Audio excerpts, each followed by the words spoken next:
Bonjour à tous, j'espère que vous allez bien, ça fait sincèrement plaisir de vous retrouver aujourd'hui. Alors aujourd'hui sur cette première réaction, on va parler de Caroline Yadan, députée français. Avant cela, je compte sur vous les amis, pour la visibilité de la chaîne bien sûr.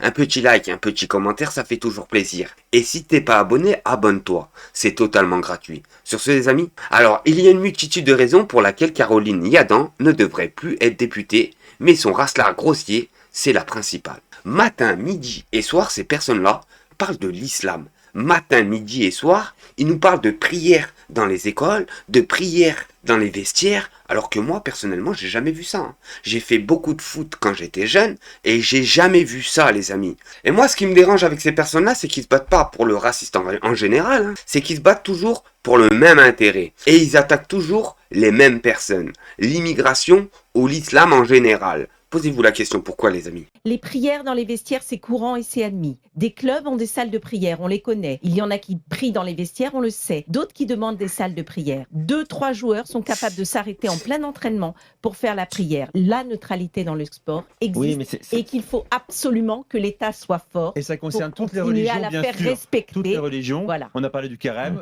Il y a aussi des clubs de confession juive qui sont ouvertes aussi, comme le Maccabi. Écoutez bien. Oui, mais enfin, il n'y a pas de doctement ostentatoire.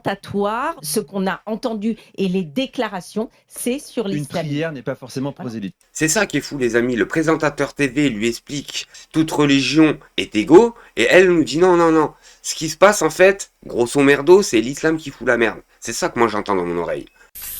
Et là les amis, la gauche sans la gauche, pour faire perdre la gauche, de Ruffin à Glucksmann, fort veut une candidature commune de la gauche non mélenchoniste pour 2027. C'est simple les amis. Si vous giclez la France insoumise et Jean-Luc Mélenchon de la gauche, il n'y a plus de gauche. C'est simple comme bonjour. Pourquoi? C'est simple à savoir. C'est tous des corrompus. Que ça soit la droite, le centre ou la gauche, sans compter les députés de la France insoumise, bien sûr, ils vont où le vent les ramène. C'est simple comme bonjour. À votre avis, pourquoi on a des ministres pitoyables en ce moment? Parce que la gauche communiste et la gauche socialiste n'ont pas fait barrage. À votre avis, pourquoi c'est pas un député de la France insoumise qui est Premier ministre en France? Tout simplement parce qu'on a les socialistes et les communistes qui vont où le vent les ramène. C'est simple comme bonjour les amis. Et là les amis, écoutez bien et venez me dire après cela que ce sont les Palestiniens les méchants de l'histoire. 1948, quand l'État d'Israël est créé, c'est là que ça va être plus simple, donc le territoire de Palestine est divisé sans l'accord des Palestiniens qui habitent ici. La plupart donc sont obligés de fuir ou sont expulsés, des dizaines de milliers vont alors affluer donc dans cette bande de Gaza. Les actions de guérilla ont commencé dès le début, et dès le début, elles ont été sévèrement réprimées par Israël. On va choisir une autre date, 1967, la guerre des 6 jours. L'État hébreu s'empare de Gaza, les Israéliens vont y rester pendant presque 40 ans. Ce n'est qu'en 2005 que les colons juifs se retirent, mais la situation ne va pas s'améliorer pour autant. Les Israéliens en gardent le contrôle total. 2006, c'est l'autre date qu'on choisit. Le Hamas remporte les élections législatives et s'empare ici du pouvoir. En réaction, Israël impose un blocus terrestre, aérien et maritime. Une immense clôture sécurisée est érigée. C'est la fameuse prison à ciel ouvert dénoncée par Human Rights Watch. Depuis 16 ans donc, la bande de Gaza est coupée du monde. Tout est contrôlé, la circulation des personnes comme des biens, avec un calcul d'un cynisme inouï, maintenir les Gazaouis sous domination. Regardez, l'idée est de mettre les Palestiniens au régime sans les faire mourir de faim. Celui qui parle ici, c'est un avocat qui avait participé au processus de paix. Et dans le détail, voilà ce que ça donne. C'est raconté dans Le Monde aujourd'hui. Les diététiciens de l'armée israélienne ont calculé la ration calorique permettant de maintenir le Gazaoui moyen juste au-dessus du seuil de malnutrition. 2279 calories par personne et par jour. Donc à partir de cette estimation, l'état-major a décidé que 131 camions seraient autorisés à entrer dans Gaza chaque jour. Les Gazaouis donc organisent régulièrement des manifestations pour protester contre ce blocus étouffant, mobilisation toujours sévèrement réprimée par les Israéliens avec des morts et des blessés graves. La rage monte avec un taux de pauvreté catastrophique, avec un taux de chômage dramatique, un accès à l'eau conditionnée, une électricité pas toujours disponible et une impossibilité de fuir. Bien, l'enclave s'est transformée en volcan. À l'aube du 7 octobre, elle est entrée en éruption. Et là, on va se tourner vers Adrien Clouet, député de la France Insoumise, qui explique contre l'extrême droite, leurs médias et leurs frics. Rendez-vous à 13h dimanche, place de la République. La mafia Le Pen et son monde, mobilisation générale dimanche 13h à Paris, place de la République. Le même jour, Madame Le Pen essaye de rassembler ses soutiens. Vous aurez dedans des racistes, des fachos, des skinheads, des chroniqueurs, des gens qui l'encouragent à piquer dans la caisse. Tout ce qui les intéresse, en réalité, c'est des politiques racistes et climato-sceptiques en France. Le reste, ils s'en foutent. Nous ne pouvons pas leur laisser un pouce de terrain à ces gens-là. Nous ne pouvons pas donner l'image à l'étranger que la France est solidaire, Madame Le Pen. La France, elle est solidaire d'une seule chose. Liberté, égalité, fraternité. Et là, les amis, sur cette vidéo, on va parler des taxes douanières des Américains.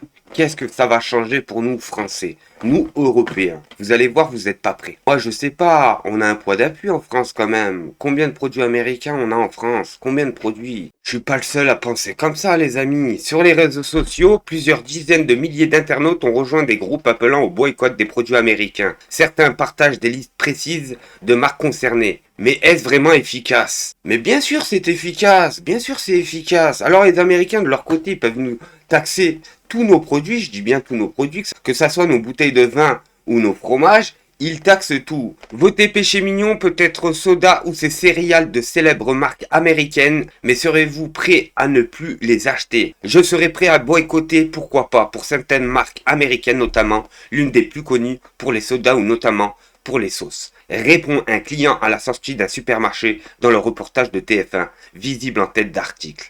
Vu justement la politique que les États-Unis sont en train de mettre en place, moi je suis totalement pour, affirme un autre. Je n'ai pas l'impression que ça a quelconque impact, confie aux autres contraires au troisième. Sur les réseaux sociaux, plusieurs dizaines de milliers d'internautes ont rejoint ces groupes appelant au boycott des produits américains. Certains partagent même une liste précise des marques concernées.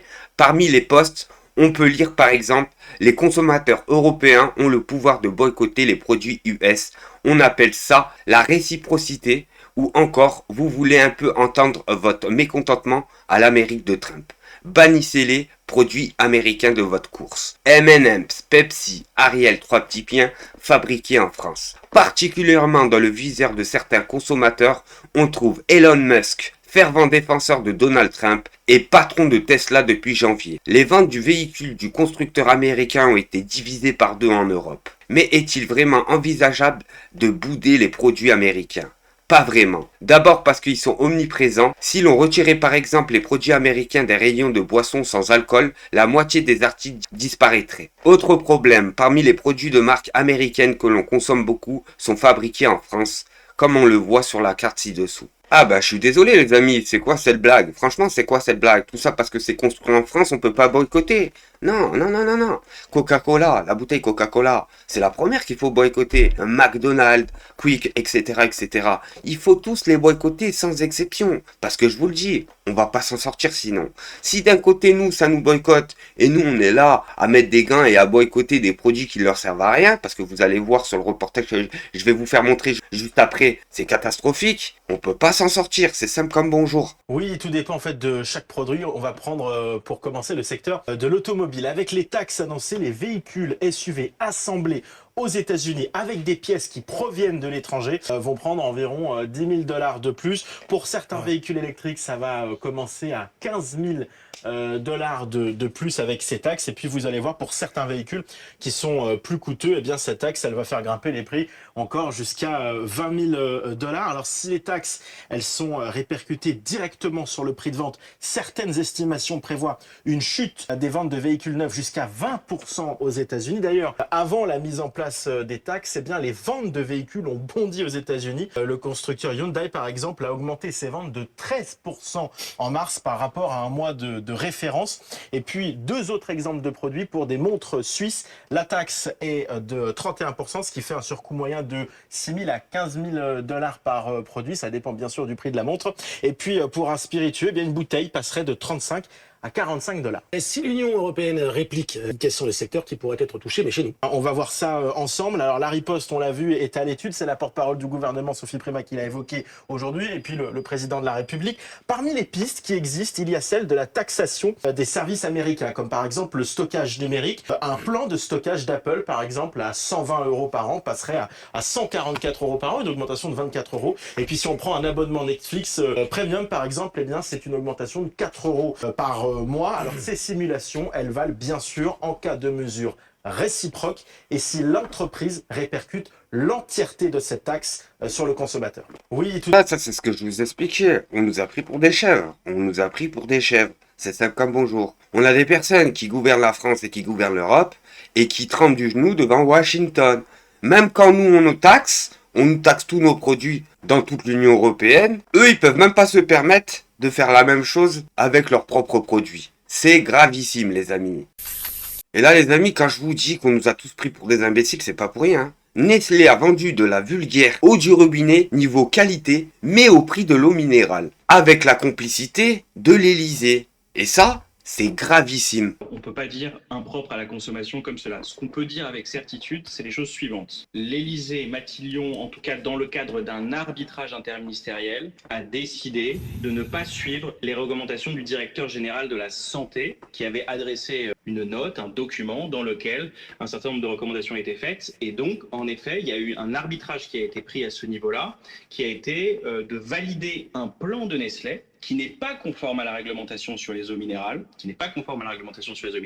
et qui, avec ce plan de transformation, au lieu de demander à ces industriels de changer leur manière de faire, on pouvait déclasser l'eau qui était vendue sur place. Donc vous voyez, il y a eu véritablement, du côté de l'Élysée et de Matignon, un choix contre la Direction générale de la santé. Qu'est-ce que vous voulez que je vous dise après ça les amis? Ils nous vendent de l'eau de merde, de l'eau du robinet plein de calcaire, plein de merde, au prix de l'eau minérale. Alors que nous, en France, on sait très bien faire de l'eau. Je vous le dis. Il y a quelques années, dans les réactions, je vous disais, gardez de l'eau, préservez de l'eau. C'était pour ça, les amis. C'est parce que ces personnes-là vont se permettre de nous voler notre eau en France. C'est 5 comme bonjour. Et c'est ce qui se passe actuellement.